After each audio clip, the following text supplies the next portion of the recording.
干咳嗽是什么原因？刘蕊，西安市第4医院呼吸科副主任医师。干咳嗽的可能性非常的多，当你这个非常有感染的时候，或者是整个呼吸道感染的时候，都会引起干咳嗽。比如说你上呼吸道感染的时候会引起干咳嗽，下呼吸道感染或者肺炎的时候也会引起干咳嗽。那干咳嗽有时候发展的后期呢，都会引起带痰的咳嗽。那么干咳嗽除了感染性的疾病，还有一些非感染性的疾病，包括我们提到的哮喘，它有可能只是表现为咳嗽，我们这个时候就叫咳嗽变性哮喘。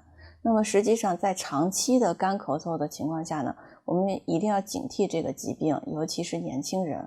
我们还把这个有一个专业的有一个名词叫做咳嗽变性哮喘，意味着它就只是表现为咳嗽而没有气喘的发生。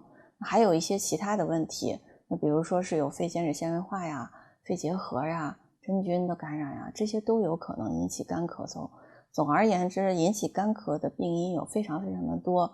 如果你仅仅是一个短期的干咳嗽，不要太担心，可能很快就会好转，只是暂时的感染引起的。但如果时间比较长的话，一定要引起重视，一定要到医院来看。